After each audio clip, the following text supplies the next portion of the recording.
Think about this. There was a study that came out shortly after the election. They were doing these studies to figure out what were the factors that were most highly correlated with Trump's support. And there were a lot of them, and they're hard to sort of disentangle. Sometimes they interact with each other. But one of the most highly correlated factors at the community level with Trump's support, at the county by county level, was the level of opioid addiction in that county.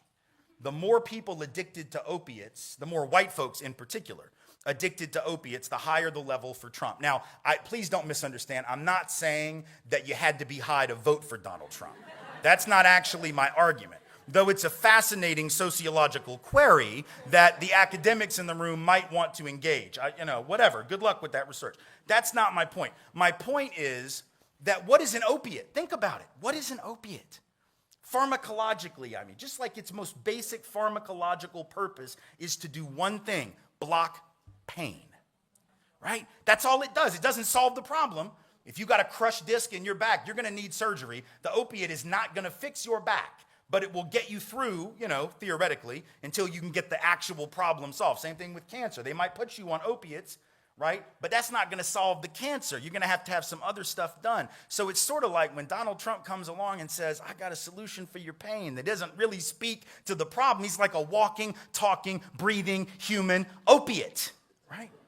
And it's killing the very people who take it, right? There's this study came out 2 years ago, found that there's been this huge increase in deaths in white communities, working class, non-college educated, middle-aged white folks, right? An excess death rate in those communities from suicide, opioid addiction, and heavy drinking that causes cirrhosis of the liver, right? Not natural causes. These are self-inflicted wounds. And it's happening in white space, not black and brown space in the same way. In the black and brown spaces, even though the death rates are higher, don't get me wrong, they're headed in the right direction. They're going down. The mortality rates are getting better. In the white community that I just described, they're getting worse. Why? Well, it's not because whites are hurting worse than people of color. Like I said, unemployment, poverty, wealth, any category you want to look at, white folks are better off than people of color, even though millions are struggling. The point is, white folks have been promised this. And if I've been promised this and I'm only getting this, I got to numb the gap between that because I don't know how to deal with that. See, people that never had any expectations learn how to struggle, right? If you never had any expectations, if you always knew that life was a hustle and you're going to have to grind to get where you got to get, then you don't give up when you run up against that wall. But if you were told that you didn't have to hustle, that all you had to do was work hard and play by the rules which people like you, after all, created, and then you hit that wall, you go crazy. You don't know how to deal with that. Well, you told me my life would be an 8 and it's only a 5.5. Oh, hell no, see? So I got to either take you out or I got to take myself out, which is to say that this privilege of expectations that the dominant group has had is really unhealthy. It's good as long as it all works out, right?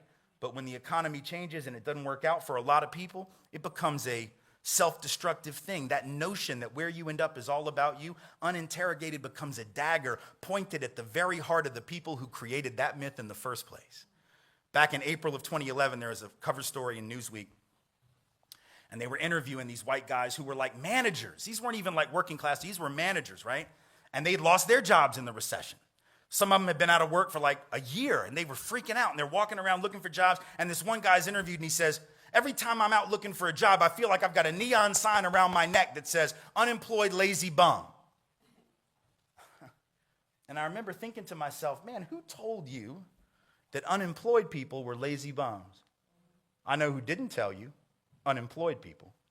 I'll tell you who else didn't tell you, black folks. I'll tell you who else didn't tell you, people of color generally. You know who told you that unemployed people were lazy bums? You told you. And people like you told you that they were lazy bums. And so the very ideology that you rocked all those years thinking that it would never come back to bite you on the ass has now come back to bite you on the ass, which is to say you'd have been better off to just listen to people of color from day one. Because they could have told you the system was a scam from the time that they were 12. They could have told you that it was a setup. They could have told you that it was a ripoff. They could have told you that it was a hoax, but we didn't want to believe it. And now we're the ones who are the least prepared for change. That's why you see these videos on YouTube, right, of this white guy in Starbucks that has this meltdown because he got like bad service from a barista who happened to be black. Check this out. Go look for it. Look for white dude Starbucks meltdown. It'll come up. This guy's going just nuts because he got his latte with soy milk or something and I don't know. And he's yelling at her and he starts using racial slurs against this black barista and throws out there, I voted for Trump. What do you think about that? I don't know, why the hell is that relevant to your order? Right? He just wanted to say it just to like bust it off on her, and so he's yelling at her, using racial slurs, and then he goes on later to tell he feels oppressed. Look, here's the thing. If you think bad service at a coffee joint is oppression, you clearly have never experienced oppression, all right? If you think that bad service at the Starbucks is being oppressed, you've just proven white privilege. I don't even have to give my damn talks. I could just come up, show you that clip and be like, that shit right there, that's what I'm talking about, right? But this obliviousness is dangerous, right? Because that dude's having an existential crisis precisely because he's never had to come up against the idea that maybe his life wasn't going to work out quite the way he thought it was. Now, what we are seeing going on in America right now is not new. It's not new. It might feel new to some people. It might feel uncomfortable to some people, but it's nothing new. That's exactly what Tim Weiss is trying to teach us in this video. The economic instability, the political extremism, the police brutality, the immigration crackdowns, the unaffordable cost of living is nothing new in this country, especially to some, many people. It only feels new if you have been protected from it. And that protection has always been racial. For generations, many black people, for instance, and minorities have been living in what many white Americans are now just beginning to experience. And that's exactly what, Tim Weiss has been trying to explain. Trump did not invent the current day, chaotic America. No, he has just exposed it, or he has just amplified it, and now that the very system that shielded white America, is beginning to crack, the truth is beginning to also be, become exposed over and over and consistently. Now, that's what we were going to talk about in this video. We have a lot to learn from this particular video from Tim Weiss. So let's go straight into this video, and I'll be back with some good lessons at the end of this. I find it interesting, in the introduction there, the president mentioned James Baldwin, and I'm going to do that as well, because I, as well as he, have a great regard for Baldwin, and I think that sometimes, particularly for those of us who are white and do this work, it's really important for us, whenever possible, to point both backwards and forwards and next to us to those persons of color who have done so much of the hard and heavy lifting over the years when it comes to fighting white supremacy and racism. And Baldwin certainly did more than his share of that. And in particular, Baldwin was especially prescient and important in the way that he understood how the past affects the present and how our understanding of the past is critical in terms of our ability to understand where we are as a country right now, right? The idea that if you don't understand sort of what came before now, whether we're talking about our politics and the current administration or whether we're just talking about any subject related to race, and I would actually go further and say any subject anywhere. If you don't understand what came before, you can't really make sense out of what you're seeing right now. He was especially critical of the way that white Americans often had this sort of hagiographic, horribly inaccurate understanding of our history and how it affected our ability to understand the world that we perceived. This is what he said over half a century ago. Speaking of white folks. He said, people who imagine that history flatters them, as it does indeed since they wrote it, are impaled on their history like a butterfly on a pin and become incapable of seeing or changing themselves or the world. This is where it appears most white Americans find themselves today, impaled. They are dimly or perhaps even vividly aware that the history they have fed themselves is mainly a lie, but they do not know how to be released from it, and they suffer enormously from the resulting personal incoherence. Now, first off, damn, like that is that is such a brilliant statement that I could sort of be done. Like if this mic were a droppable mic, I could just pick it up, drop it, walk out the door, and be like, I'm done. But they're paying me for a full hour, and I have more to say. But honest to God, like that one paragraph from James Baldwin, what is he saying, right? He's saying that people who have the luxury and the power to have written the history with no real understanding of what it was, right, can't even see themselves in the world, let alone understand the world that they find, and they actually suffer because of it. It's not only the suffering of those whom they denigrate and step upon, but even themselves, they become incomprehensible to themselves. You cannot understand what comes today if you don't understand what came before. And look, that's not just about race. It's true in your own life, isn't it? If you don't understand the dysfunctions, the pathologies, the messed upness, which is not really a word, but, you know, we all can relate to what it means. The messed upness of your own family. If I can't do that with my own family, then I can't understand my own damage, right? The damage that I don't want to pass on to my own children. If I want to be a better parent, I got to know where my parents screwed up, as well as understand what they did right? So whether it's good or bad, you got to know from whence you come. The problem is we don't do that very often. And when we don't do it, we create a very dangerous world in terms of our ability to work together and build justice.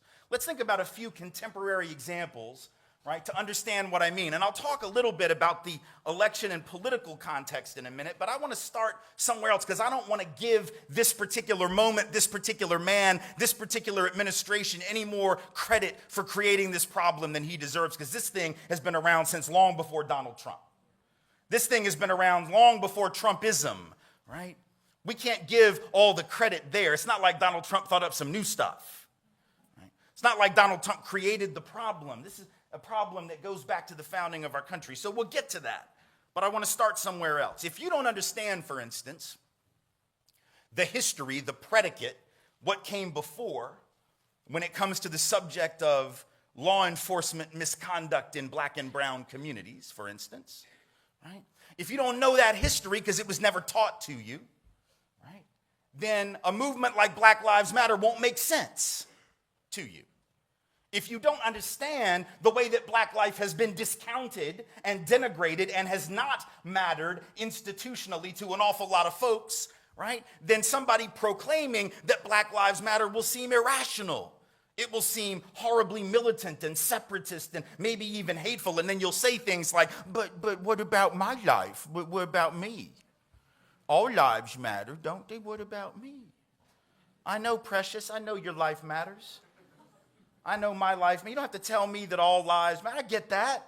I got 2 children. I got 2 teenagers. They're 15 and 13. They are white. That is what happens when white people make babies. You get white babies. They are white. I know that their lives matter. You don't have to tell me. I don't need a bumper sticker to remind me of the value of my own children's lives. The point is, every cop in this country also knows that my daughter's lives matter. And every teacher knows, and every employer knows, and every bank loan officer knows. That is to say, we don't have to specify about my daughters. Their lives and the value of their lives are taken for granted. You only got to specify that which gets routinely ignored. You only have to specify that which we tend to forget, because remember, white folks have a long history of saying all and not meaning it. We do. Thomas Jefferson, now, he's not representative of all white people, but I gather he's one of white people's favorite white people. Thomas Jefferson said, did he not, that all men are created equal, endowed by their creator with certain inalienable rights, among these life, liberty, and the pursuit of happiness. There's that word all, as in all lives matter, all men are created equal. But when Thomas Jefferson wrote those words, he owned over 250 other human beings, so I'm guessing he didn't really mean it. But he said it, right?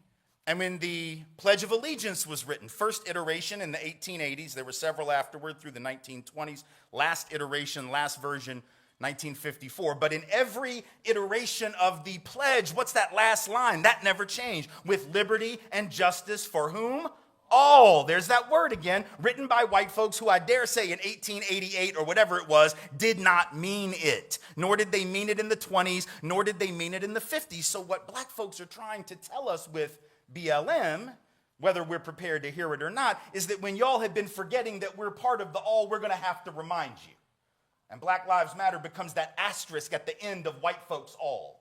As in, yeah, y'all need to be reminded from time to time that you've been forgetting some folks. Now, we can certainly make the argument that we got to be clear that indigenous lives matter and Latinx lives matter and Asian Pacific Islander lives matter, because those are too often discounted as well. But trust me when I tell you that in this country, when black lives finally do matter, at the institutional and systemic level, all of our lives will, and not one moment before that, see? But if you don't know the history of misconduct, nothing I said will make sense to you. Because for a lot of white folks, we have grown up in a society where the police really were the protectors. We just had a different relationship to law enforcement than a lot of people of color have. This isn't about bad cops, good cops, by the way. It's not about, oh, all police are terrible, all police are racist, all police are brutal. It's not about people, it's about systems, right? And law enforcement as a culture has a history of abuse. And every Angelino who is black and brown knows that.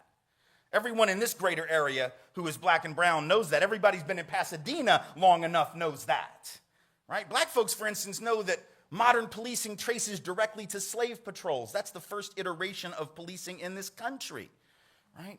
And there's a bright line relationship between that and what came next. Cops were the ones who enforced the slave laws. Cops were the ones who enforced segregation. Cops were the ones who collaborated with riots in black neighborhoods, burning them to the ground in the 20s and 30s. Cops were the ones who collaborated with military uniformed officers in Los Angeles in 43 during the Zoot Suit riots when they rampaged in Chicano neighborhoods. And Chicano folks in this area know that history. A lot of white folks weren't taught it. And you can't know what you weren't taught, and you can't teach what you don't know. So I'm not saying you ought to feel bad for not knowing it. I'm just saying when you don't know some stuff, you miss some stuff. When you have the luxury of being oblivious to that history, you miss some stuff. People of color don't have the same luxury.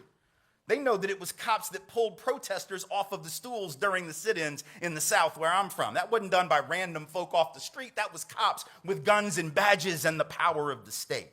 See, here's the problem.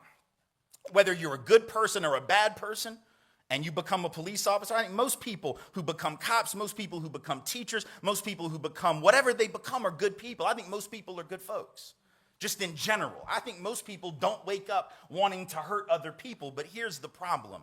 If you have a job that involves enforcing the law in a society where the law is the problem, right? Let me repeat. If you have a job to enforce the law in a society where the law itself is the problem, that is to say segregation as a law, enslavement as a law, indigenous removal as a law, right? The dislocation and dispossession of Latinx peoples from their land, where that's a law, where Japanese internment is a law, right? Then the people whose job is to enforce that law by definition are agents of injustice. That's not about hating police. That's just obvious, right? If you are the enforcer of the system and the system is the problem, then you are part of the problem. If you want to be part of the solution, you got to flip that system, right? You can't stand at the end of the conveyor belt in the factory marked sausage factory and be shocked when all the stuff it sends you is sausage. If you're sitting down there and you're like, where the hell are my chicken nuggets?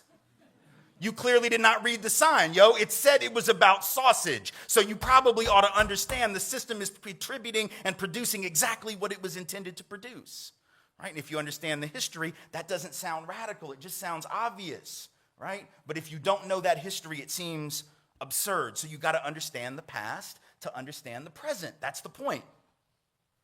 But it's not just with regard to policing, right? It's with regard to just any inequities that you see. And I think about this not as an educator, not as a writer, not as a scholar, activist, or anything. I think about this as a dad, right? Because like I said, I got these two girls, they're 15 and 13. And, you know, when you're a parent, you always sort of pay real close attention to how your kids learn stuff, right? And you can see, like, when the light bulb goes on over their head, and it's sort of a really amazing moment because you're like, oh, my God, they just figured out something, and sort of cool, and, you know, you try to commit that to memory. All right, so a couple years ago, I'm driving with my girls to their dance studio. They're dancers, and we were leaving their school to drive to the studio, about 8 minutes on surface streets in Nashville, Tennessee, from their school to the downtown studio, where they were both in the company. And it's a drive we've made every day, virtually every day for like a year and a half during the week and once on weekends. So we're used to this drive. But on this particular day, something different happened. We get stopped at a red light. And that red light happens to be in the middle of public housing, right? Both sides of the street, public housing apartments, or what we refer to in this country as projects, right? And the 10-year-old daughter, whose name is Rachel, sitting in the back seat, looks around, and I'm sure she had recognized the racial demographic of that neighborhood before, because we've been making the drive every day, right? But that day she says, "Daddy, why is this neighborhood pretty much all black?" Oh, that's a hell of a good question, right? I mean, that's a really deep, like my kid, my 10-year-old is doing like urban anthropology in the back of my Highlander, y'all. That's like some pretty serious stuff. Like I was very proud too, you know, because after all, this is what I do, right? And she's like noticing stuff and I'm like, oh, I'm so proud. And I'm real happy because it's like the one question she could have asked me that I actually know the answer to, right? Because when you're a parent, your kids will ask you all kinds of crazy shit that you have no idea how to answer. Like if my daughter had said, "Daddy, where does electricity come from?" I'd have been like, "Psh, Google it. I have no idea." I didn't pay attention in that class. But the one about how this neighborhood got black, I know that. That's the one. And so I'm all excited. I got the answer ready. I can't give her the PhD level answer because we only got 4 minutes left before we're at the studio, right? So I know I got to cut it down. I got to make it sort of easy. You know, I got to make it digestible, right? So I've got the thumbnail version, though. It's right here in my throat. It's about to come out. And then something happened that I didn't know was going to happen because I'm an only child, right? I didn't know this was a thing, but those of you who are not only children will instantly recognize what I mean. Apparently, when you have an older sibling, and you are in the presence of that older sibling, and you ask a question of your parent, right? And the older sibling hears the question, they will inevitably, and without very much hesitation, offer up their own damn answer, right? Just to show how smart they are, right? And so Rachel says, remember the question, why is this neighborhood pretty much all black? And Ashton, the 12-year-old, without missing a beat, as I'm getting ready to offer the answer, jumps up and says, redlining, which is scary-ass accurate if you know the history.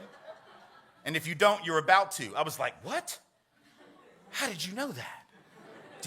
Have you been reading my books? Like, what? Is it genetic? Do you just know shit? Is it passed down generationally to you just because daddy knows? That's crazy. It was creepy. And the 10-year-old said, I don't think I know what redlining means. I'm like, yeah, I don't think your sister does either, but that was a hell of a guess. Right? Now, here's the thing. To be honest with you, her answer is not quite right. She actually sort of got it twisted a little bit because redlining is not how it got black, but it is how it got poor. So she's sort of conflating race and class, but I'm going to give her half credit because, damn, she's 12 years old at the time. But let me just sort of explain to you what redlining is. Redlining is a thing that some of y'all will know what this is, but in any event, it was something that was very common. It was done as a matter of course all through this country, north, south, east, west, everything in between, where banks would take maps of neighborhoods and they would take a red marker and they would draw a line around black neighborhoods, and occasionally they would do the same with Latinx neighborhoods, but especially black neighborhoods. And anybody who lived in the boundaries of that neighborhood was not going to get a loan. You weren't going to get a business loan. You weren't going to get a mortgage loan, nothing. And it didn't matter if you had good credit, didn't matter. Didn't matter if you had a good job, didn't matter. Didn't matter if you had a good education, none of it mattered. You weren't getting a loan just because you lived in that space. And this was done generation in and generation out as a formal and totally legal above board practice until 1968 when the Fair Housing Act was passed. But even after that, the research tells us it continued indirectly, sort of informally, secretly. The research today says we probably got 3 to 4 million cases of housing discrimination against people of color every year based on race. About half of those are in the mortgage market. The other half are in the rental market. So in other words, it's still happening. But it used to be totally legal. And as a result, right, that meant that those communities were starved of wealth. Those communities were starved of capital, right? Folks weren't able to start up businesses. And by the way, at the very same time they couldn't get those loans, they were knocking down neighborhoods to put up interstates and to put up shopping malls and to put up garages and office buildings. And most of the houses that got knocked down and apartments that got knocked down were being lived in by black and brown folks. 20% of all African-American housing in the country was knocked to the ground between 1950 and 1969 to make way for economic progress, highways, etc. right? So people of color were being denied capital, and the stuff they already had was being flattened by bulldozers, right?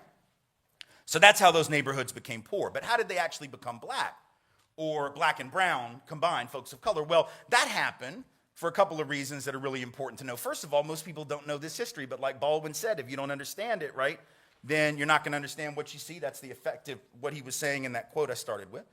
What happens is the public housing that we were looking at right there in Nashville, and this is true public housing nationwide, that was created not for people of color. Most people don't know this history, but you need to. Public housing was created for white folks, right? For the first couple of years, it was very hard in most parts of the country for people of color to even get access to publicly subsidized housing. It was created for poor white folks to give them an opportunity, a leg up to come into the so-called middle class. But at the very same time that the government creates those public interventions in the housing market for white people, they also created some other programs that were sort of duplications of that, but even better. They create the FHA loan program, the VA loan program, later on the GI Bill program. In theory, these were open to everybody, but in practice, virtually all the benefits went to white folks because the criteria to qualify for these loans, which were government guaranteed loans without which you could not have gotten a house in the 30s, 40s, and 50s. Virtually all the benefits went to whites because the underwriting criteria, the lending criteria, essentially excluded almost all people of color, with just a few exceptions. So in other words, the neighborhoods became racially identifiable because certain folks were able to hustle it out to the suburbs using those loans, right? Leaving the ones who couldn't get the loans in the city. And then you couldn't get a loan in the city because of redlining and other forms of discrimination. So these neighborhoods become white, these become black and brown, these become middle class to affluent, these become poor, not because of anything having to do with the people that live there, but having to do with the decisions made by people who most definitely do not live there, right? Now, I get to the end of that story and we're at the studio. I drop the kids off and I'm wondering, God, I hope they got it, you know? They seem to. They're nodding. They're, oh, yeah, okay. They seem to understand, yeah? And as I'm driving away, I think to myself, that's a really important story because what if my kids ask me that and I don't know the answer? What if your kids ask you and you don't? What if a child asks a teacher in a classroom and they don't because they were never taught it? Because were any of us really taught in K-12 about that process of racial discrimination? I wasn't. I wasn't taught in AP history, and hell, that's the history for smart people. That's what they tell you. That's the history where you can supposedly handle anything. Apparently not that, though. You can't handle that. So they don't tell you that, right? And if I don't know the answer, do you think my kid stops wondering about the question? No. See, my 10-year-old who wanted to know why the neighborhood looked the way it did, right, is going to keep wondering. But if she asks and I'm like, oh, I don't know, she's going to keep wondering, what do you think her conclusion is going to be? Because she's going to come to her own conclusion. And you know what that conclusion is going to be. The only one it can be in this culture. It's the conclusion that this society has already handed her on a silver platter. What is it? You know, because it's the conclusion that comes from the fundamental guiding ideology of our country, the thing that we've all been taught, the thing that we've all been exposed to, the secular gospel of America, the creation myth of America, Genesis 1:1 of America. And you know what it is. The Genesis 1:1 of this country is what? Wherever you end up is all about you. Right? Because if you just worked hard, you'd have made it. If you didn't make it, there's something wrong with you. You should have worked harder. The notion of rugged individualism, right? That's the fundamental building block of our country. But if you're taught that, and then you look around and you see this level of inequality, and you don't know the backstory of how we got that inequality, then you end up defaulting to the idea that these people are down here living like this because there's something wrong with them. And these people over here are up here living like this because they're superior. In other words, racism becomes almost rational unless you question that ideology. Just like sexism does, right? Because if you look around and you see men disproportionately on the hierarchy, right, and you see women disproportionately below them on that hierarchy, then it becomes almost logical for people, even women, to internalize a belief that they don't have the same capacity as men. Classism becomes rational. Where you look down even on poor white folks. You look down on poor white folks in coal country and Appalachia. You go, well, you know, if they would just work harder, everything would be fine. We don't have to do anything to the job market or the larger economy because they're to blame. In other words, if we don't understand how we got from point A to point B to point whatever we're at now, we end up making conclusions that are fundamentally going to reinforce racism, sexism, and classism. And here's the thing. Every one of us knows that that myth is a myth. We know it's not about simple, rugged individualism. We all know people, do we not, who have worked hard their whole lives, got nothing to show for it. And we all know people who were born on third base and think they hit a triple, right? Never had to work hard, right? And they'll never lose what they've got. I'm even told, now this may be a rumor, y'all tell me, but I was told, as hard as this may be to believe, that there are even people who inherited their father's real estate empire in the 1970s, got to take over his real estate portfolio in the 1970s when it was worth $227 million already, and turned it into a few billion and decides that that makes him a self-made billionaire. Have y'all heard that story? I heard that story. I don't know who I'm talking about. I forget the name, but I feel like that's a thing, right? We know it's not about rugged individualism. It's about head starts, who had them and who didn't. It's about an 8-lap relay race where some folks started on lap 5, and some folks had to start at lap 1, and then were shocked when the ones with the 5-lap head start crossed the finish line first. That's what's supposed to happen when you have a 5-lap head start. Yes? Right? And so ultimately and look, the rugged, first of all, like even if you don't like my politics, can we just agree that there's no such thing as a rugged individual? That's like some crazy shit. Like really, truly crazy. Because what would that even entail? First of all, there's no such thing as an individual human being, right? Because humans have always lived in collectives. We are a social being. We're a social species. None of us were raised by ourselves on an island by a porpoise, right? We've had families, we've had tribes, we've had cultures, we've had nations, right? We've all been raised in a social context. None of us were raised by a porpoise on an island. If you ever actually meet someone who qualifies as a true rugged individual, for the love of God, you need to get the hell away from that thing, because it's going to be dangerous as hell. It's going to be like a feral animal. It's not going to have language, right? It's not going to know that it's not supposed to eat you because nobody ever told it that, right? Because it was a rugged individual being raised by the porpoise on the island. They see you, they're like, I'm just going to eat you. They don't know. Rugged individuals would be dangerous. You don't want them running your country. You don't want them running your business. You don't want them as neighbors, right? The good news is there aren't any such people. We've all had help. We've all been raised in a social context. We have to understand that context in order to understand how we arrived at our current position and at our current place, right? And it's very dangerous for us not to do that, right? It's dangerous when we think about the policing thing again. I can tell you right now, the only reason I'm standing here. See, if I'm going to ask you to think about that, how you ended up from point A to point B, I got to do the same. So I'll model the behavior I'm asking about. Because once again, this is where privilege comes in. This is where we have to understand the context of our own lives. I'm only standing here because the war on drugs is not about drugs, right? Going back to that issue of policing. I'm only here because the war on drugs isn't really about the thing it pretends to be about. What do I mean by that? I think you know what I mean by that. And I can tell you what I'm about to tell you because the statute of limitations has expired on this shit and they can't touch me now. I'm being quite serious. Keep in mind now, the reason I know the war on drugs isn't about drugs, two things. One is all the data tells me.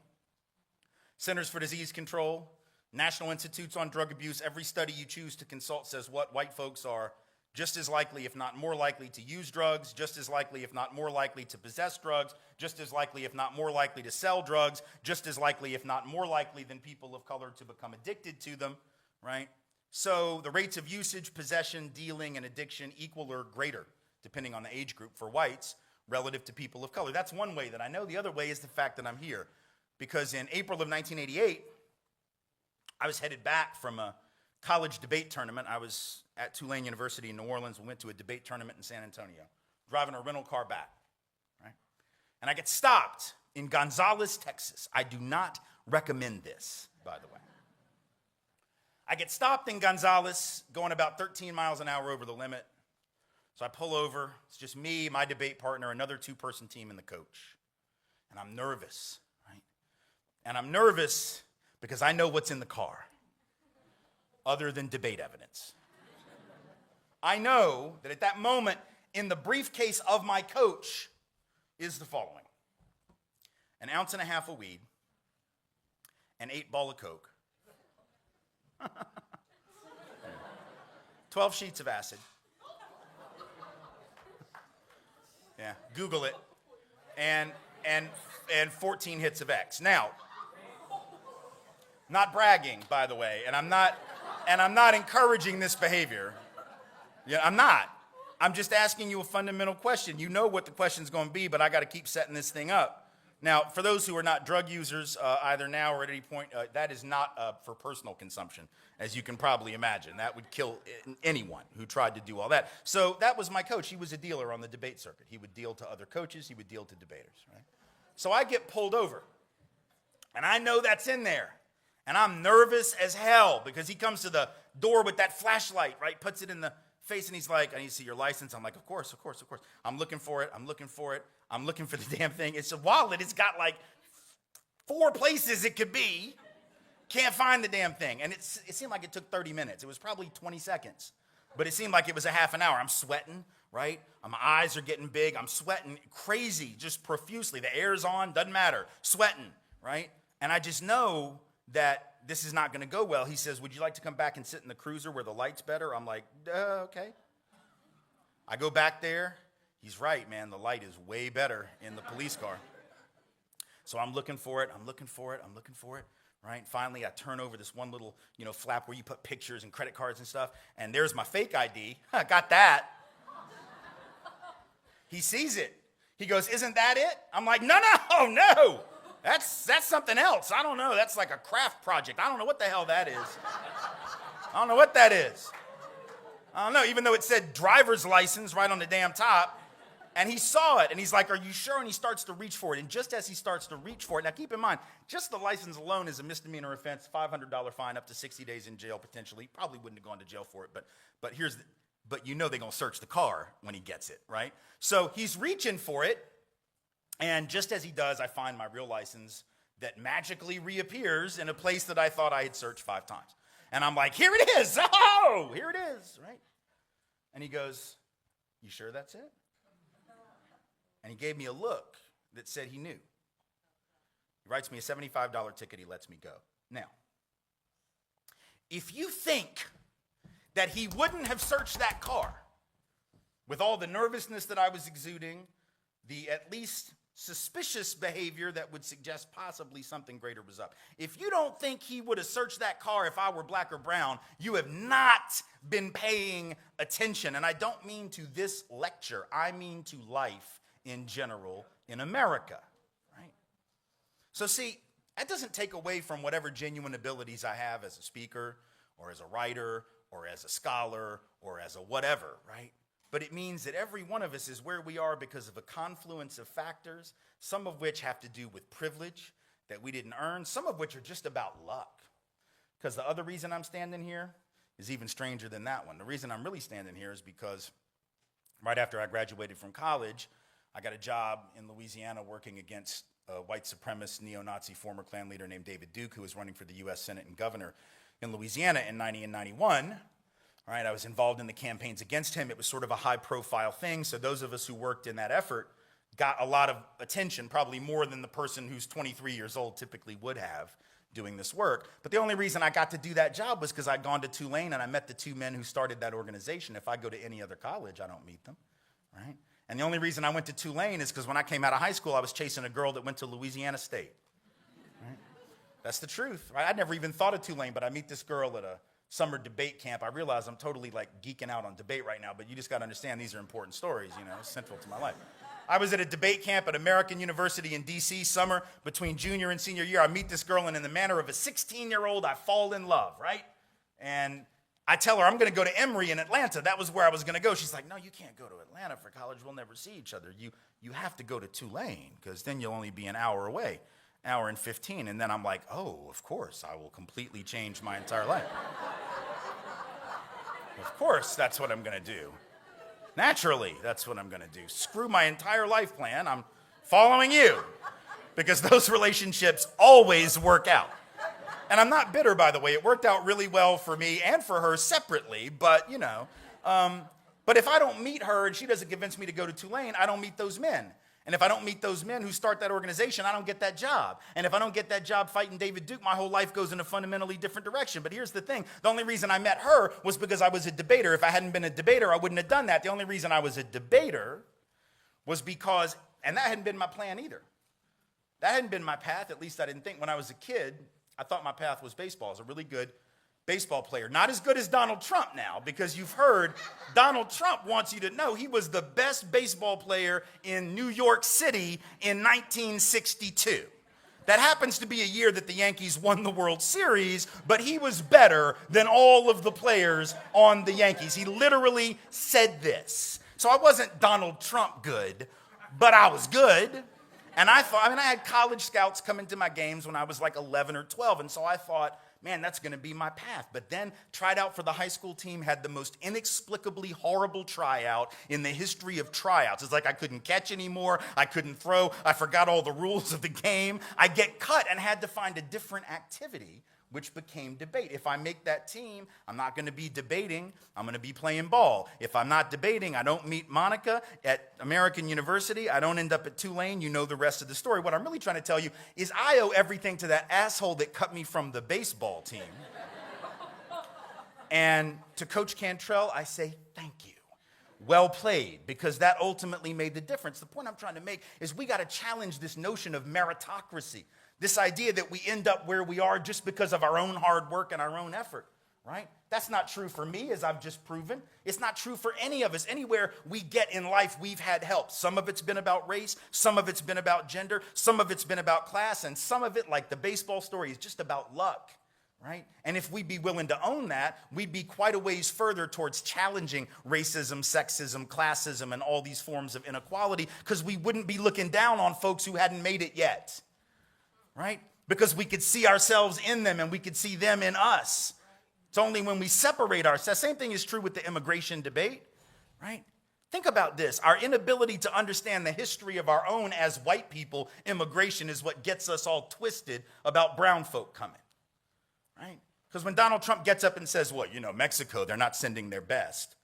The hell, you think England sent their best? Y'all do know the best don't leave, right? The best sort of stay where they're at because they're winning. That's sort of the whole point. Like if you're the best, you ain't getting on the boat, right? I mean, the best are already, why the hell would they leave, man? They got everything they want. It's not like sometime around 1642, there's some British nobleman that gets his family together around the fireplace in the big castle and goes, all right, I've been giving this some thought, and I've consulted with your mom, not much, because it's like 1642, and I don't even have to ask her a damn opinion. But we've been talking about it, and I think even though, I know you like the castle, right? It's great, right? I know, it's brilliant, it's great. I know, it's fantastic. You remember last weekend, we were at the King's? I know, right? You like the King's children, right? They're fabulous. I know you're out there riding on the ponies. We got all this gold. We do all these great things that rich people do in 1642. It's fantastic.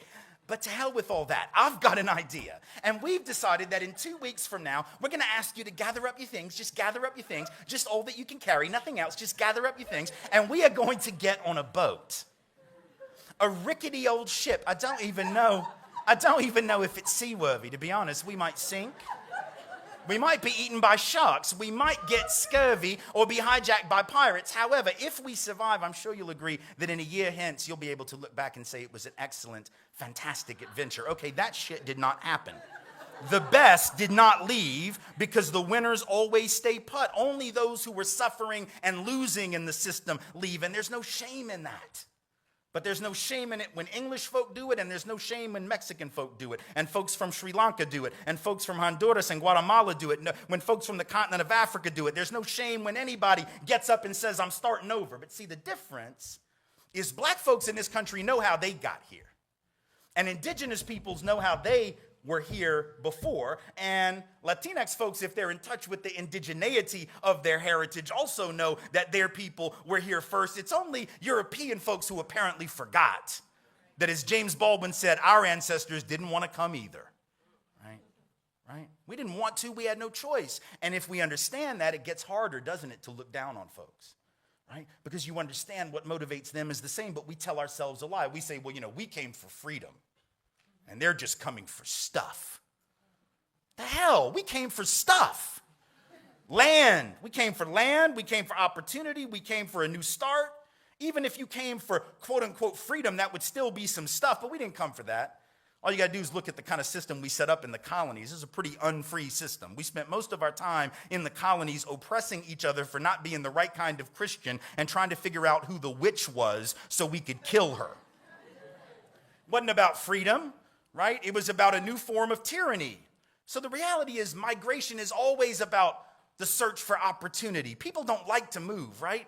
Folks from Mexico don't just cross the border and come here like for shits and giggles because they got nothing else to do, right? Nobody likes to move, man. I moved 5 years ago, 3 blocks, y'all. 3 blocks, and it damn near killed me. I was like, I'm never doing this again. I hate this. I told my wife, don't ask me to ever move. 3 blocks, and I was just done. Right? You think folks want to pick up and leave the country, the only country they know, their heritage, their language, their culture, their friends, family members, just to take advantage of some cheap-ass, inadequate health care and some low wages, and to be exploited and shot at in the desert for even making the attempt? The hell do we think people do? People do those things out of desperation. If we understand that, then the judgmentalism is a lot harder, because once again, I can see me in you and I can see you in me. So you got to understand your own past if you're going to understand other folks' present, because they're operating on the same motivations that we were. You understand? But this is not just an academic point. I want to suggest to you that it's bigger than that, and it's something that white folks better concern ourselves with, because I think sometimes we very easily, and I understand why, but it's a problem. We very easily and readily assume that the reason we got to change stuff up in this country and fix this problem is to save people of color. Well, here's the thing. Obviously, the impact of white supremacy on people of color is the first and foremost order of business, but it's not white folks' job to save black and brown people. Black and brown folks will liberate themselves from this system, whether we're with them or not. The question that I want white folks to ask is, who's going to liberate us from this system? Because it's doing a number on our mentality. It's doing a number on our humanity, and it's even dangerous for our health. Now, that may seem odd. How can a system that gives you advantages and benefits and opportunities actually be dangerous and bad for your health? Well, think about this. Go back to that point I made a few minutes ago about the notion of meritocracy and individualism, right? If I think, because I've been told, that wherever I end up is all about me, and I actually believe that, and then I find myself struggling, how do I make sense of that?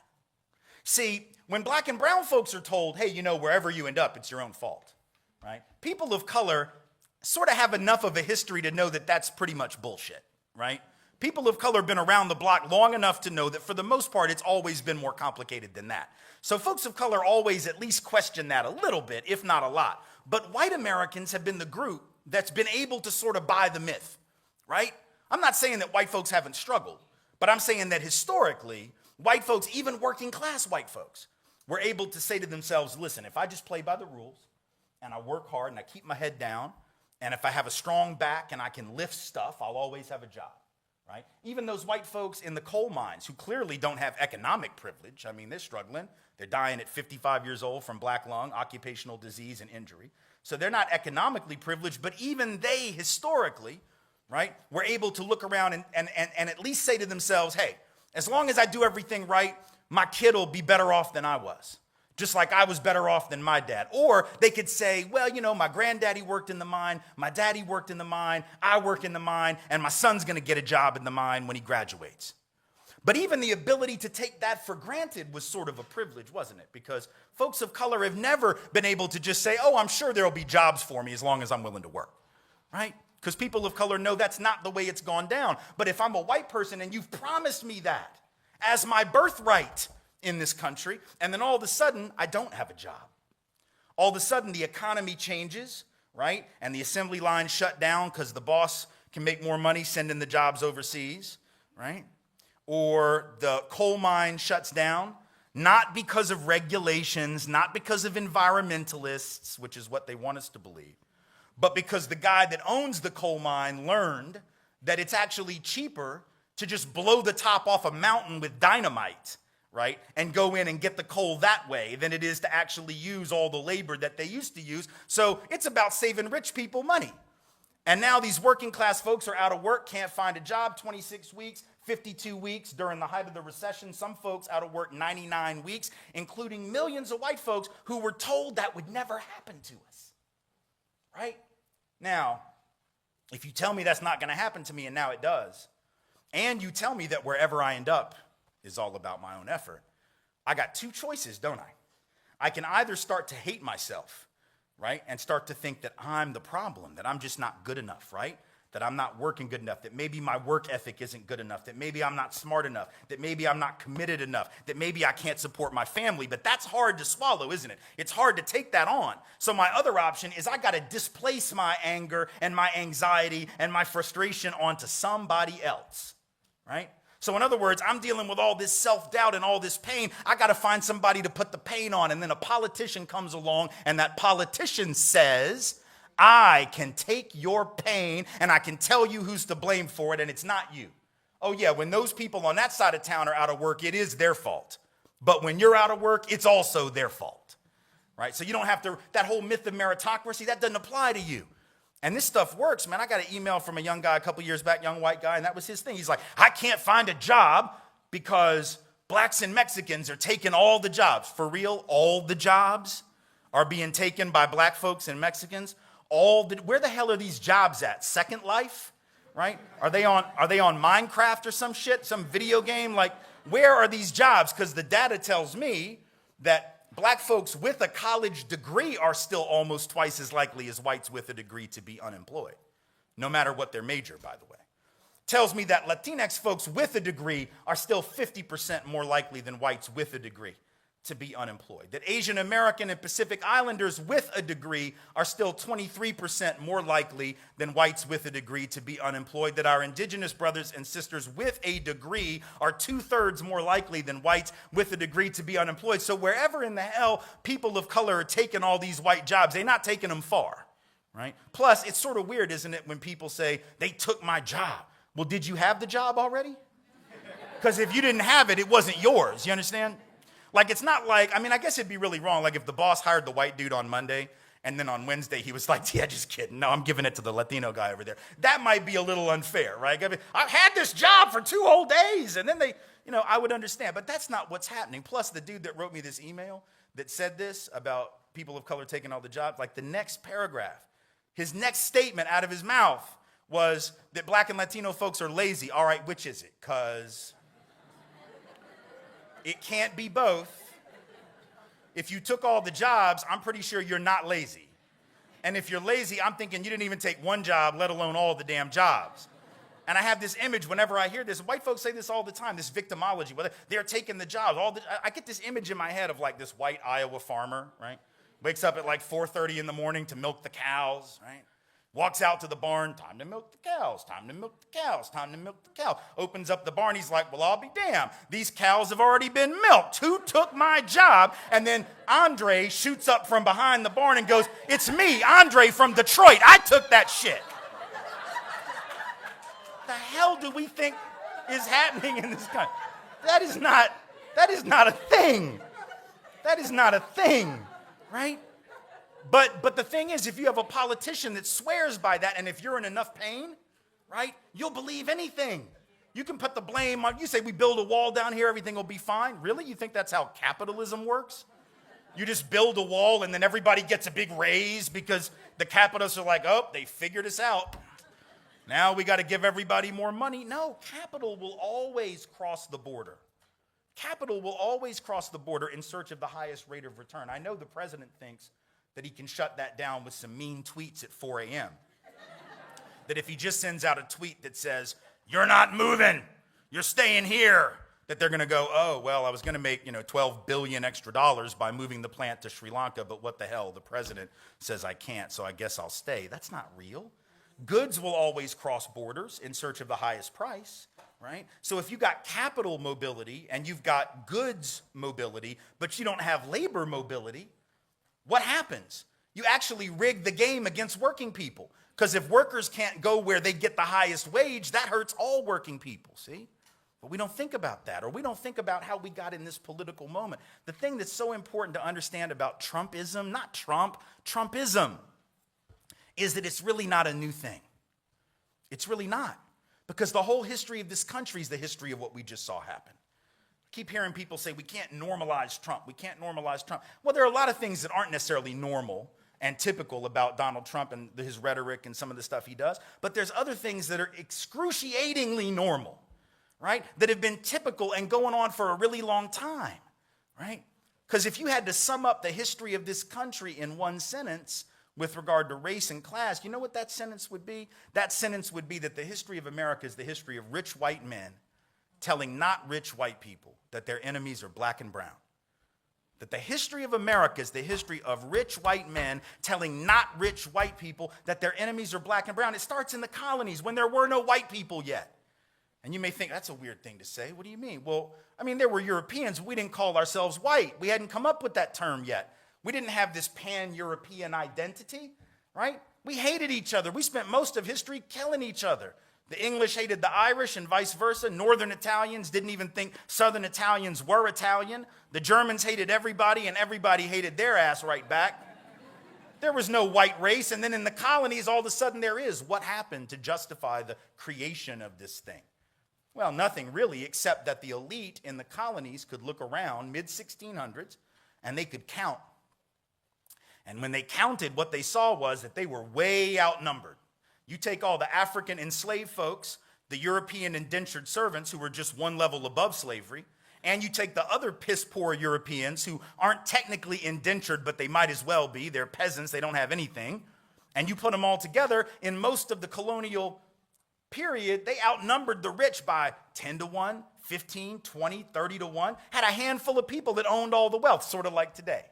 We got 38 people in this country right now that have the same amount of wealth as the bottom half of the country. 165 million people over here, 38 over here. So this thing has been going on a long time. So the rich look around, they see they're outnumbered, and they're worried, as you can imagine, right? They're thinking to themselves, holy hell, man. If they figure out that we're running a game on all of them, they're going to come and take our stuff, right? There's going to be a revolution, right? And they're going to come and take our stuff. And so we got to split these coalitions, because every now and then there would be rebellions that were cross-color, cross-racial. You would have Bacon's Rebellion as one, but there were others where you had folks of color and white folks joining together to overthrow the aristocracy, but the aristocracy can't have that, so they create this notion of whiteness, and they say to even the poorest European, you're better than even the best off black person. You're better than the indigenous. You're better, later on, they would say, than those Mexicans, or better than those Chinese that we brought in to work the railroads, right? In other words, they created what W.E.B. Du Bois, the great sociologist, would later call the psychological wage of whiteness, right? The idea that, well, I may not have much, but at least I'm not black. At least I'm not brown. At least I got this right here, right? And the fact is, when you don't have anything but this will spend really well. You see, if you're rich, this is a bit redundant, isn't it? Like if you're rich enough, this is nice, but you don't have to have it. But if you're poor and you don't have anything else, this is the coin of the realm, and you will cash that check. And so all of a sudden, these white folks who were given the right to vote, at least if they were men, right? And they were able to own land, not much, but a little. And what they do, they put the men on the slave patrol to help keep black folks in line, see? Gave them a taste of power, not real power. They still didn't run the show. They still didn't make the laws. They still didn't own the bulk of the land, but they were riding around on a horse with a gun and a badge, and it made them feel big, made them feel strong, made them feel like they had a stake in this thing called whiteness, and those rebellions stopped. And the elite won. Rich white men telling not rich white people that their enemies are black and brown. Fast forward, Civil War era, same thing. The rich white folks in my part of the world, in the American South, openly announce that the reason they want to secede from the Union and possibly go to war is to maintain white supremacy and the institution of slavery. They were very blatant about it then. We lie now and say that it wasn't about that. But back then we didn't have any shame, so we just said it, right? But the problem, see, was that if I tell you the reason we got to break away and go to war, and many of y'all might die, is because I need to protect my property in human beings. How do I get you to go fight for me when you don't own any human beings because you're poor? Because you do know the rich don't go to war, right? The rich don't go fight. They get poor people to do that, whether it's in the 1800s or right now. Rich people get doctors to write notes saying they have heel spurs so they can't go to Vietnam. And if you don't know who I'm talking about, you can Google that tonight and figure that one out for yourself. right? Rich folks never go fight. They get poor people to do it. So think about what a trick that was. If I just told you the reason we got to go to war is so I can keep my slaves, and you're a poor white person, doesn't even own any, why would you go fight for my stuff, right? You would, because I come to you and I tell you, man, if they get free, they're going to take your job. They're going to displace you. No, fool. They already displaced you. That's the point, because if you're white and you got to charge $1 a day to work on that farm, and the guy that owns the farm can get the black person to do it for free because they own him or her, right? Guess who's getting the job? Free is going to get the job. So actually, poor white folks would have been better off saying to hell with all this, joining with black folks to overthrow the system of enslavement that was bidding down the wages of all working people. But the psychological wage of whiteness kicked in, and divide and conquer worked. Fast forward to the 30s, labor union movement. You got white labor leaders that didn't want to integrate the union because they had swallowed it. They had bought it, right? And they were saying things like, well, we can't integrate. My God, if we bring these black folks and these Mexican folk and these Chinese folk into the union, they're going to reduce the professionalism of our craft. No, fool, they're going to double the size of your union. And that's probably really helpful when you go on strike. Right? Because when you go on strike, if you don't have them next to you on the strike line, guess who the boss is going to replace you with?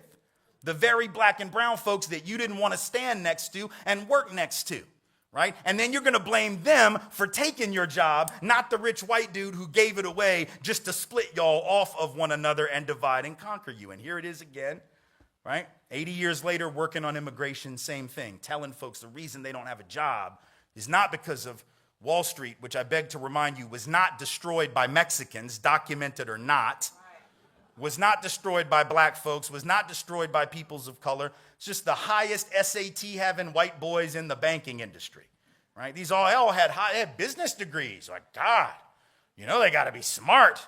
They had high SATs. And I know people get upset when I say that they were white. They're like, that's sort of racist. It's not racist. It's descriptive, right?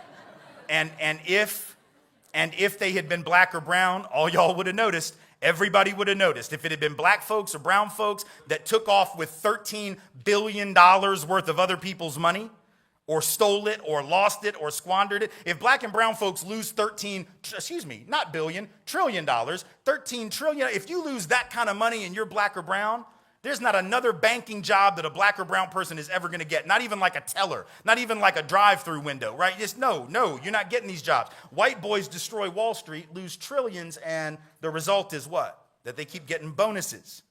They keep getting bonuses. Nobody's going into the business schools and saying, look, white guys, I know you want to be bankers, but you've proven yourself incapable of the task, and we're giving those jobs to people of color now, or perhaps some women, but of all colors, but definitely not white boys. Right? Nobody's doing that. I'm not saying they should. I'm just saying we have a different standard, right? And that's the problem. We got people looking over here at the problem rather than over here where the problem is, because for 400 plus years, we've been told that the enemy was black and brown. That divide and conquer is not new, but it keeps working, and we have to push back against it, because if I don't push back against it and I'm a white person and I internalize all that shame when I'm struggling, my only options are either scapegoat somebody else, which means the problem doesn't get solved, right? And I'm still going to be hurting. Or the other option is I can destroy myself. And y'all know some folks are doing that because you've heard about the opioid crisis, right? They keep talking about this. These white folks in small town America that are getting hooked on Oxy, and then the Oxy, is not strong enough, so they're getting street heroin. It's interesting that we call this a crisis, and we have all this sympathy for it, because there was an opioid crisis in the 70s, mostly headquartered and located in black and brown poor communities, and we did not call it a crisis. We did not counsel rehab, education, and treatment. We counseled prison. We called people junkies, and we locked them away. And the same thing is true when the crack epidemic hits in the 1980s and 90s. We call people addicts, and we lock them away and punish them, not give them rehab. So all of a sudden, white folks, salt of the earth, white people in rural America are getting hooked. We're like, oh my God, we got to help these people. About damn time we have that attitude. About that time that we believe that, right? But here's the thing that's interesting about the opioid crisis and is related to the point I'm trying to make, right? Think about this. There was a study that came out shortly after the election. They were doing these studies to figure out what were the factors that were most highly correlated with Trump's support. And there were a lot of them, and they're hard to sort of disentangle. Sometimes they interact with each other. But one of the most highly correlated factors at the community level with Trump support, at the like county by county level, was the level of opioid addiction in that county. The more people addicted to opiates, the more white folks in particular addicted to opiates, the higher the level for Trump. Now, please don't misunderstand. I'm not saying that you had to be high to vote for Donald Trump. That's not actually my argument. Though it's a fascinating sociological query that the academics in the room might want to engage. Whatever. Good luck with that research. That's not my point. My point is that what is an opiate? Think about it. What is an opiate? Pharmacologically, just like its most basic pharmacological purpose is to do one thing: block pain, right? That's all it does. It doesn't solve the problem.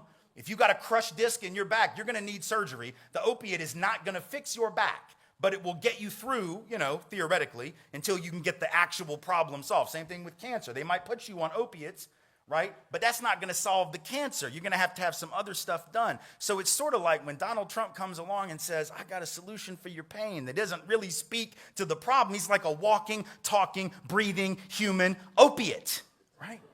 And it's killing the very people who take it, right? There's this study came out 2 years ago, found that there's been this huge increase in deaths in white communities, working class, non-college educated, middle-aged white folks, right? An excess death rate in those communities from suicide, opioid addiction, and heavy drinking that causes cirrhosis of the liver, right?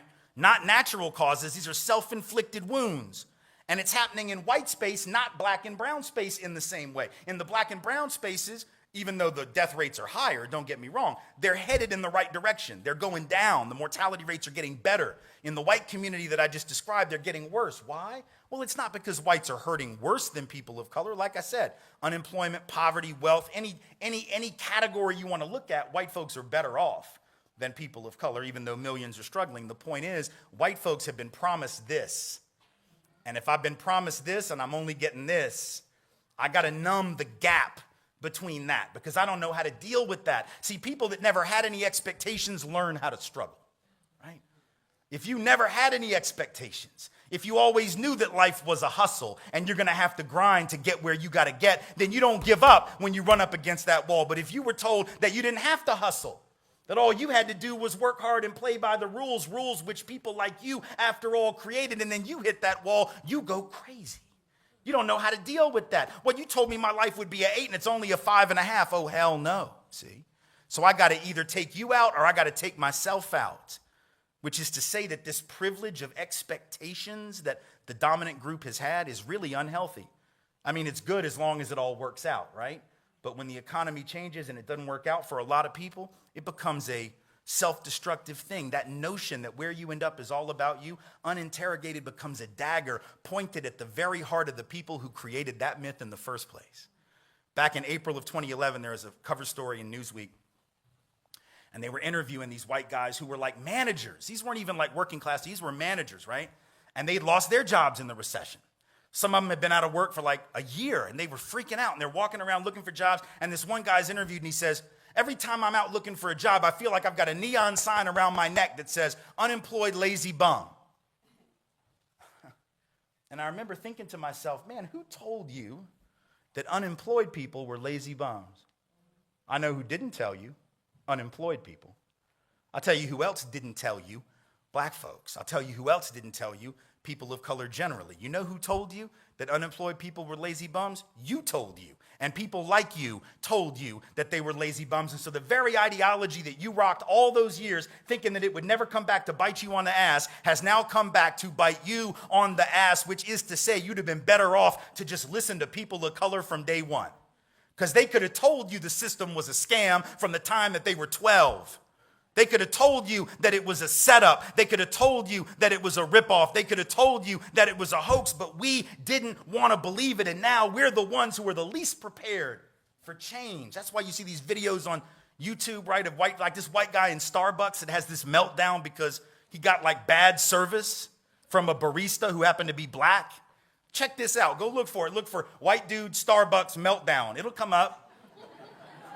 This guy's going just nuts because he got his latte with soy milk or something and I don't know. And he's yelling at her and he starts using racial slurs against this black barista. and throws out there, I voted for Trump. What do you think about that? I don't know, why the hell is that relevant to your order? Right? He just wanted to say it just to like bust it off on her, and so he's yelling at her, using racial slurs, and then he goes on later to say he feels oppressed. Look, here's the thing.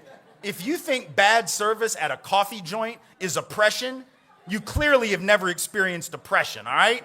If you think that bad service at the Starbucks is being oppressed, you've just proven white privilege. I don't even have to give my damn talks. I could just come up, show you that clip and be like, that shit right there, that's what I'm talking about, right?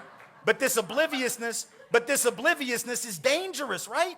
Because that dude's having an existential crisis precisely because he's never had to come up against the idea that maybe his life wasn't going to work out quite the way he thought it was. See, James Baldwin had something to say about this too, and I'll close with it, and then I'll take some questions.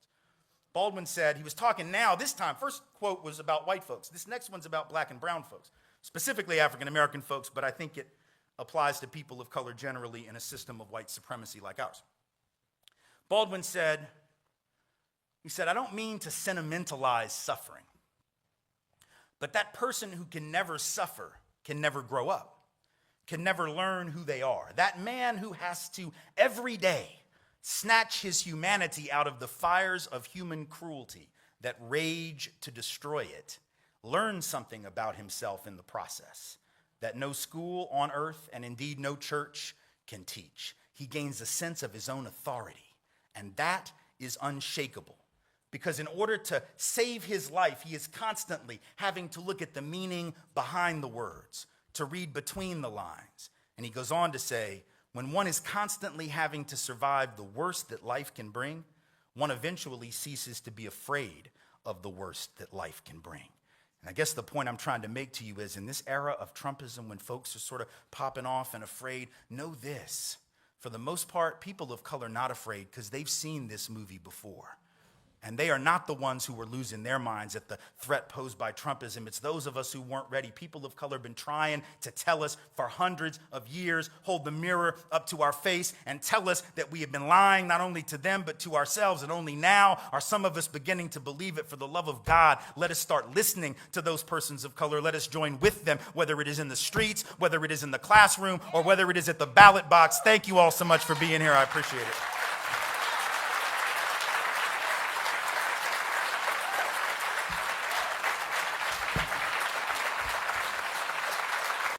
Now, something that is worth highlighting that,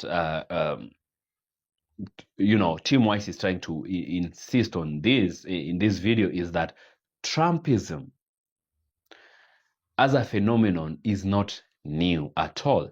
It is an amplification, It is the loud and apologetic version of what America has always been, And for Black Americans, America has always been police brutality, mass incarcerations, redlining, housing discrimination, economic exclusion, and even sometimes, or in many times before, voter suppression.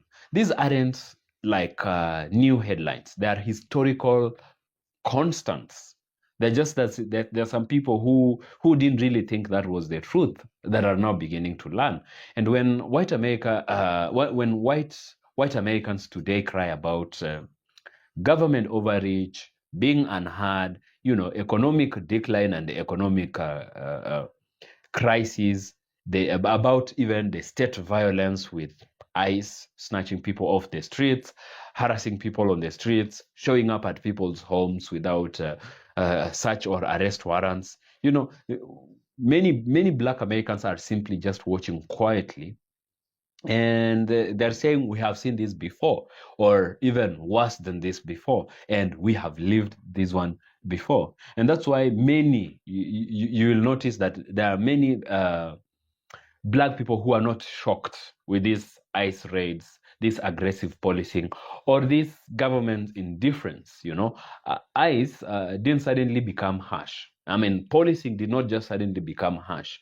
The system has always been harsh, just that it has been harsh selectively to some people and some it protected. It looks like the US, there are people who are subject to the law, they're not protected by the law.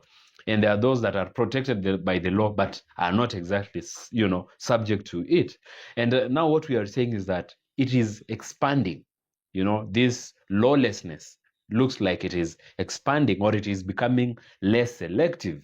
That therefore, it's even going, and it's now even affecting those that once were privileged people, and suddenly people who were once like protected, insulated, are now out in the cold. They're now also facing police brutality in form of ICE. They are also facing economic hardship. It's not only a thing of maybe black people, maybe minorities. Yeah, something else that Tim Wise highlights here is the bubble of greatness, and this is where the slogan comes in. Donald Trump said, make America great again. But here's the real question: great for who? Because for many white Americans, well, America has been great. It was structured to benefit them. From the beginning of it, the housing loans were accessible, the job pipelines were always open for them, and then the policing was protective and not predatory. And the system was, the justice system was, well, forgiving. But how about for Black Americans, for example? This was a jungle, a dangerous jungle that just required survival skills. That is what America has been for Black people.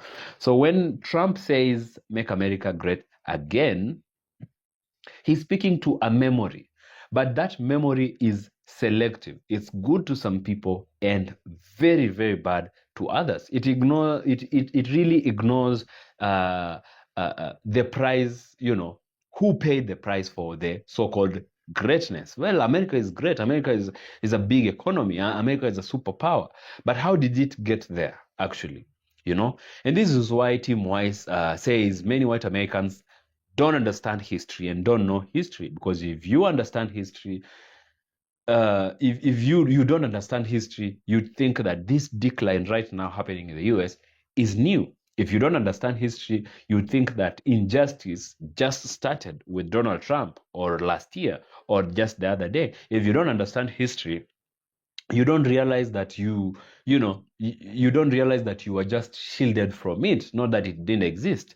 And history explains the present, and it can even predict the future.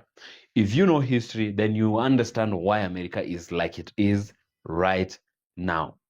Black people have been saying, we got ourselves here. America has gotten itself here. And Black people have been saying, we told you not to vote for this man, but you went ahead to vote.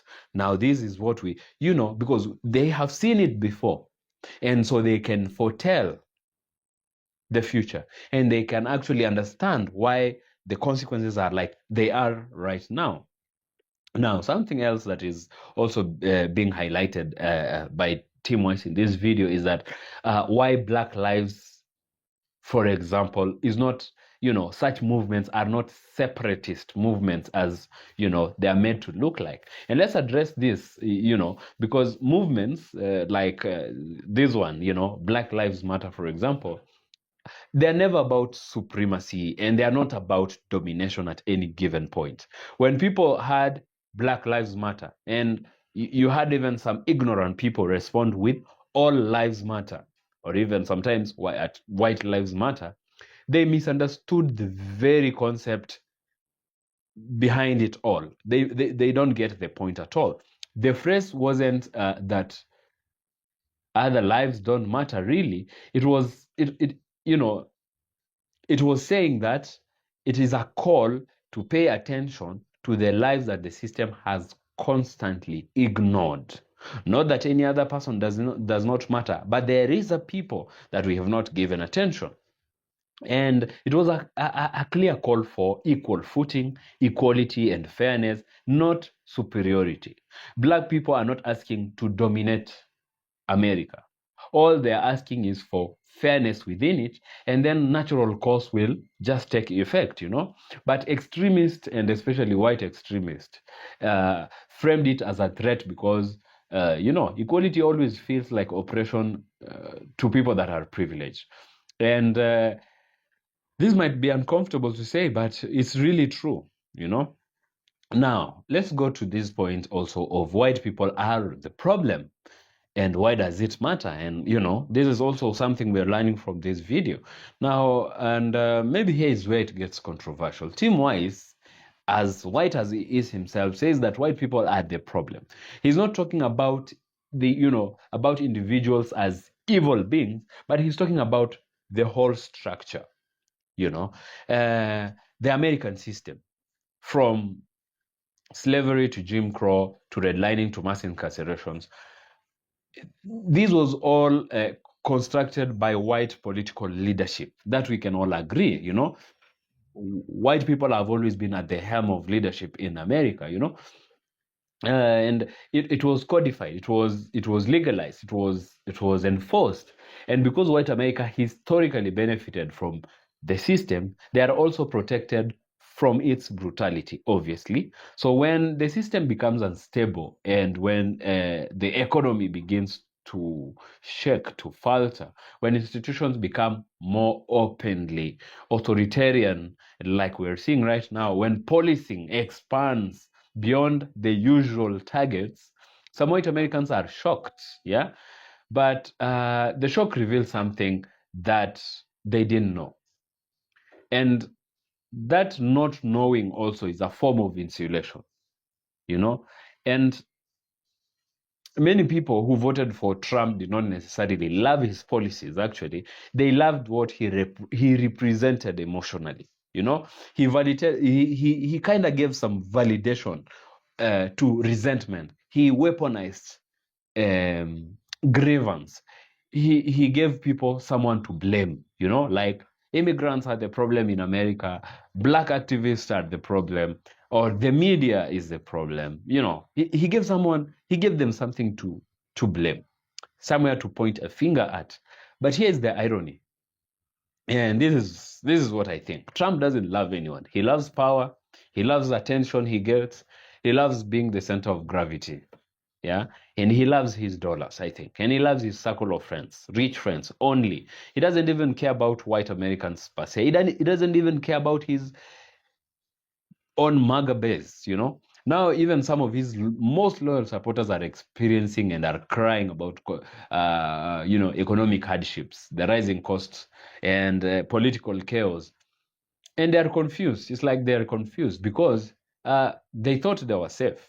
They were electing their man. They thought that the system would only punish others, of course. But the system built on exclusion, for example. And I always say this, will eventually consume broadly.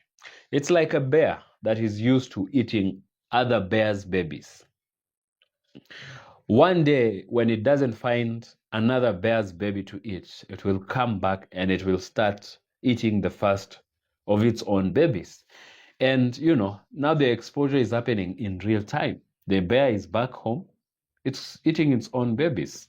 Now, if we talk about the silent observation we are seeing, and one of the most fascinating things happening right now is the quietness with black people. Many black Americans are not reacting with shock. They're not panicking at the economic situation, at ICE. They're not surprised. They're just quiet and observing, and they're just saying, no, we're not fighting for anything here, because they have long understood that America was always capable of this.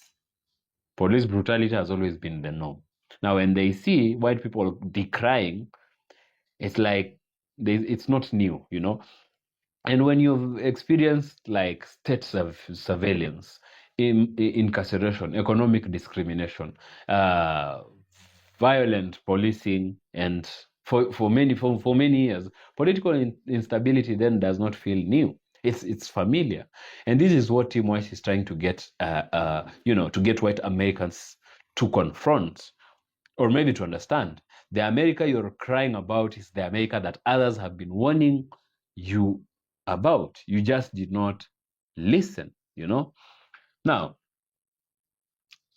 something else is the responsibility to deconstruct. Yeah, and before I forget this, here's the final layer. If political leadership historically if white political leadership historically constructed the system, the unjust, unfair system in America, then white America are uniquely positioned to dismantle it, or are positioned better to dismantle the system that they constructed.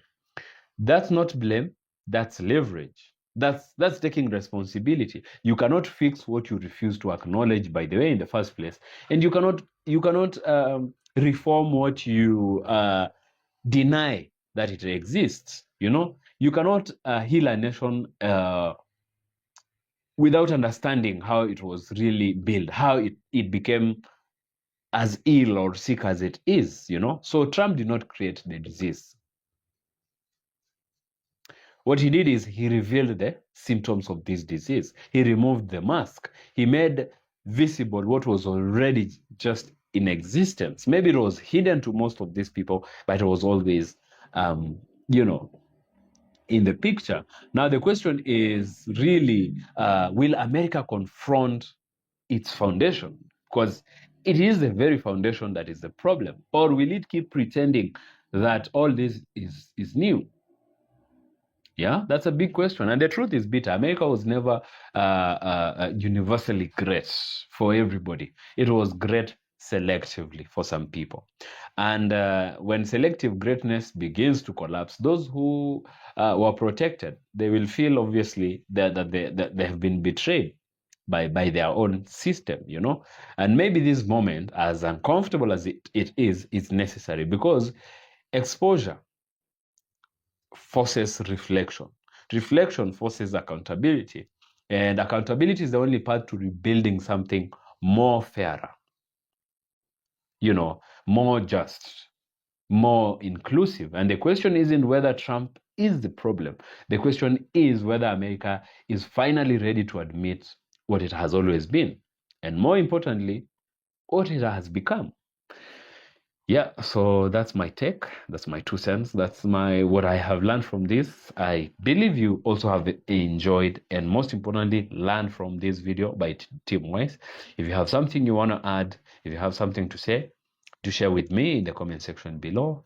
Give this video a thumbs up. You can share it as well. And I'll see you in the next video.